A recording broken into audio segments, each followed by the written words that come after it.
एक समय की बात है, एक सुंदर राजकुमारी थी जिसका नाम माधवी था। उसके विवाह के लिए राजा ने एक स्वयंवर का आयोजन किया।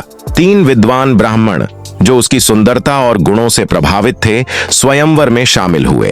पहला ब्राह्मण वैदिक ज्ञान में पारंगत था और उसकी विद्या इतनी महान थी कि वह किसी भी मृत व्यक्ति को पुनर्जीवित कर सकता था।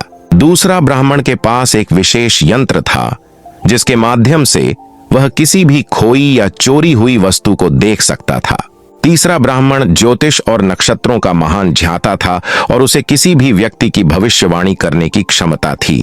कुछ समय बाद राजकुमारी की मृत्यु हो गई। तीनों ब्राह्मण अपने अपने तरीकों से उसकी सहायता करने के लिए आगे आए। पहले ब्राह्मण ने अपनी विद्या से यह देखा कि राजकुमारी किस स्थान पर है।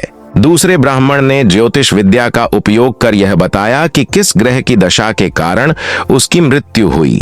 तीसरे ब्राह्मण ने अपनी विद्या से उसे पुनर्जीवित कर दिया। अब समस्या यह थी कि तीनों ब्राह्मण राजकुमारी से विवाह करने के लिए इच्छुक थे। इस पर बेताल राजा विक्रम से प्रश्न करता है, तीनों में से कौन सा ब्राह्मण राजकुमारी के साथ विवाह करने का सबसे अधिक अधिकारी है? राजा विक्रम ने कहा, राजकुमारी का पुनर्जीवन करने वाला ब्राह्मण सबसे योग्य है।